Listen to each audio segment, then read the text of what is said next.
Hello students, good news आ गई है। वो बच्चे जिनका फर्स्ट और सेकंड राउंड में अपने क्रीम कोर्स में एडमिशन नहीं हुआ है, उनके लिए एक और राउंड दिया गया है डीवी की तरफ से, जिसको बोलते हैं ओपन राउंड। इसको सीएलसी राउंड भी बोला जाता है। अब सीएलसी राउंड की क्या क्या टर्म्स कंडीशन है, कितनी सीट्स किस किस डिपार्टमेंट में खाली है, कहां पर काउंसलिंग होगी, किस टाइम पे होगी, किस डेट को होगी, और उसके लिए आपको क्या क्या लेके जाना है और क्या उसकी प्रोसेस होगी, इस वीडियो में मैं ए टू जेड पूरा कंप्लीट कवर करने वाला हूं। तो अगर आपको पूरी इंफॉर्मेशन चाहिए तो इसको लास्ट तक वीडियो को देखिएगा, ठीक है।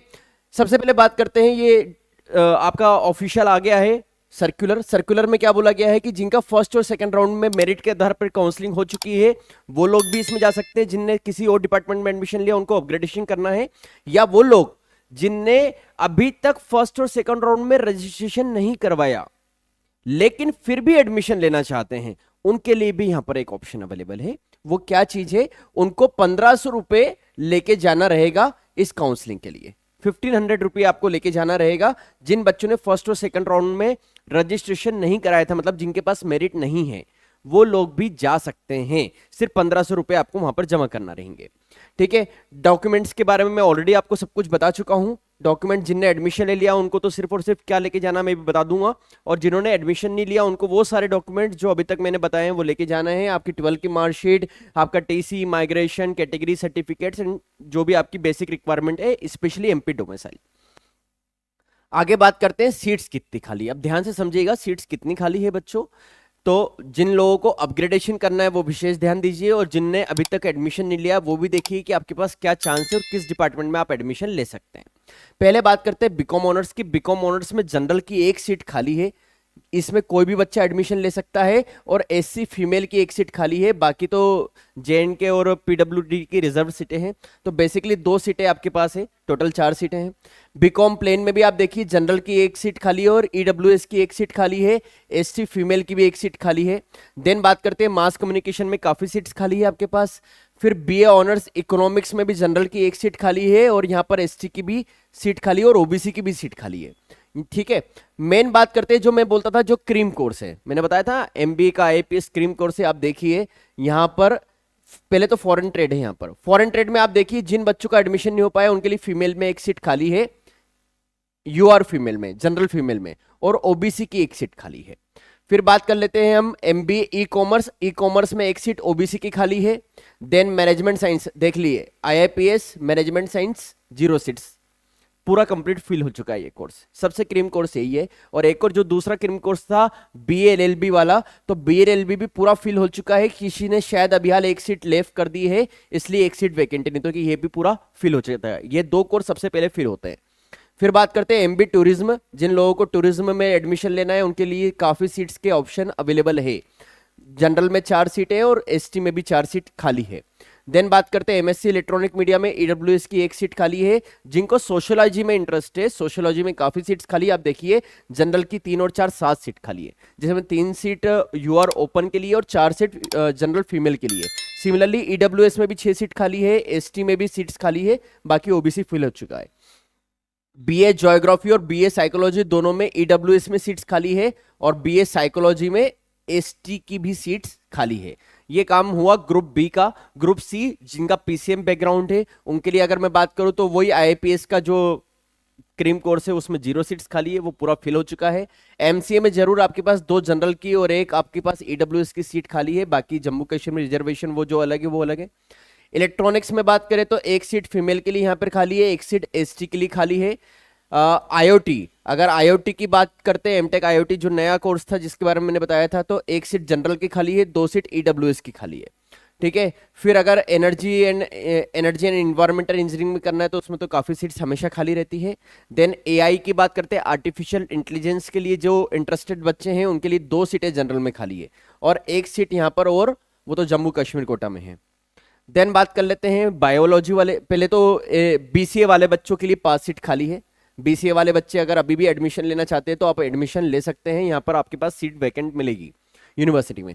बी फार्मेसी की बात करते हैं तो बी फार्मेसी में ईडब्ल्यूएस की सिर्फ 2 सीट्स खाली है, बाकी तो रिजर्वेशन कोटा जम्मू कश्मीर और पीडब्ल्यूडी का है। और एमबीए हॉस्पिटल एडमिनिस्ट्रेशन जिसके लिए मैंने बात करी थी, जो बायोलॉजी वाले बच्चों के लिए होता है, उसकी आप देखिए काफी ज्यादा सीट्स खाली है।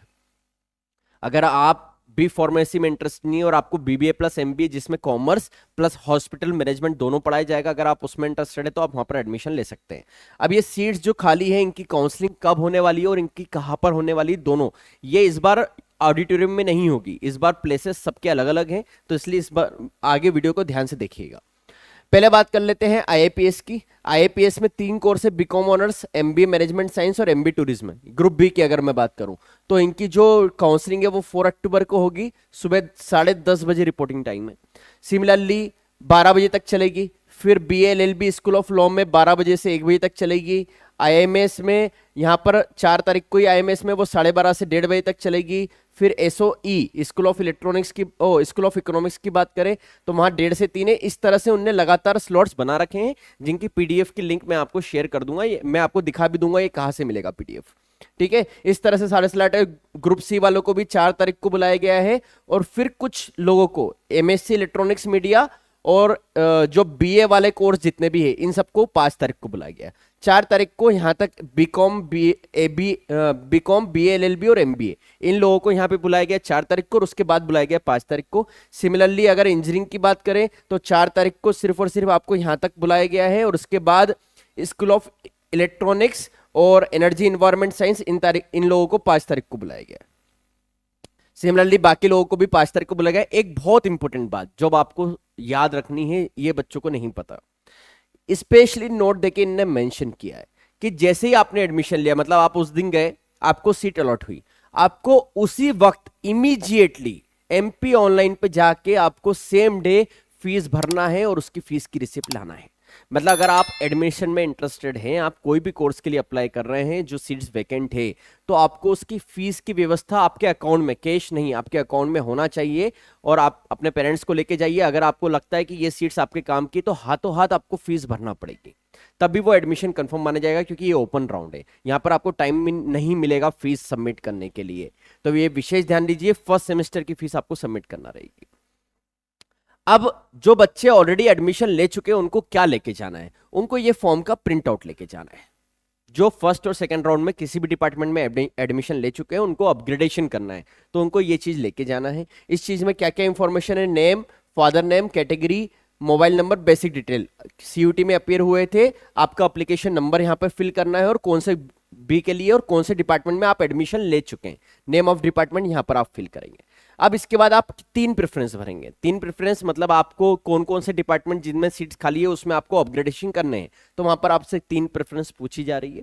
और जिन बच्चों ने सीयूटी नहीं दी है तो उन लोगों को ये नीचे वाला पोर्शन उन बच्चों को फिल करना है जिन्होंने सीयूटी नहीं दी है। उन लोगों का अपना सब्जेक्ट क्या था आपका 12th में, पासिंग ईयर कौन सा है, नेम ऑफ द बोर्ड और परसेंटेज कितने बने हैं आपके 12th क्लास में, ये मेंशन करना है। और इन लोगों को क्या क्या, जितने भी बच्चे जा रहे हैं उन लोगों को एनटीए की मार्कशीट लेके जाना है, सीयूटी वाले बच्चों को कैटेगरी वाइज मेरिट लिस्ट जो मैंने बताई थी वो लेके जाना है, copy of counselling registration form और 12th की मार्कशीट की फोटोकॉपी, और आपको सिग्नेचर करना है। सबसे पहले ये चीजें आपको लेके जाना है संबंधित डिपार्टमेंट में जहां पर भी आप अपग्रेडेशन करना चाह रहे हैं। फिर बात कर लेते हैं कहाँ कहाँ पे होने वाला है, तो मैंने आपको बता दिया है ये सारे जो उनके सेंटर्स है ना अलग अलग। अगर आप आईएपीएस में जा रहे हो तो आईएपीएस का जो सेंटर है, कॉलेज बना हुआ है अंदर आईएपीएस का, आपको आईएपीएस में जाना है, आईएमएस में जा रहे हो तो आईएमएस में जाना है। ठीक है, तो ये अलग से वेन्यू देखने की जरूरत नहीं। अब ये पीडीएफ आपको कहाँ मिलेगी मैं आपको दिखा देता हूं। ब्राउजर पे आप जाएंगे, जैसे आप ब्राउजर पे जाएंगे davu.ac.in और CUT पे क्लिक करेंगे। जैसे आप CUT यूजी पे क्लिक करेंगे आप देखिए ये आपके पास अपग्रेडेशन आ जाएगी जिसमें आपको वैकेंट सीट की इंफॉर्मेशन यहाँ मिलेगी और college level counselling CUT UG की जो होने वाली है तो उसका जो PDF है वो पूरा यहाँ पे मिलेगा, जिसमें आपको सीट्स की अवेलेबल मतलब आपको कहाँ पर किस टाइम पे जाना है, क्या क्या डॉक्यूमेंट, और जो मैंने आपको बताया था ना आपको वो प्रिंट आउट लेके जाना है वो भी आपको इसी के अंदर मिलेगा। मैं इसके लिंक आपको शेयर कर दूंगा डिस्क्रिप्शन बॉक्स में। ठीक है, उसके अलावा अगर कोई डाउट रह गया हो तो आप मुझे कमेंट सेक्शन में मैसेज कर सकते हैं, और अगर इंफॉर्मेशन आपको यूजफुल लगती है तो आप सब्सक्राइब करिए और वो बच्चों को शेयर करिए जिनको अपग्रेडेशन करना है या वो ओपन राउंड में एडमिशन लेना चाहते हैं। तो मैं यही चाहूंगा कि आपको अपना कोर्स जो आप चाह रहे हैं वो मिल जाए। All the best, thank you so much.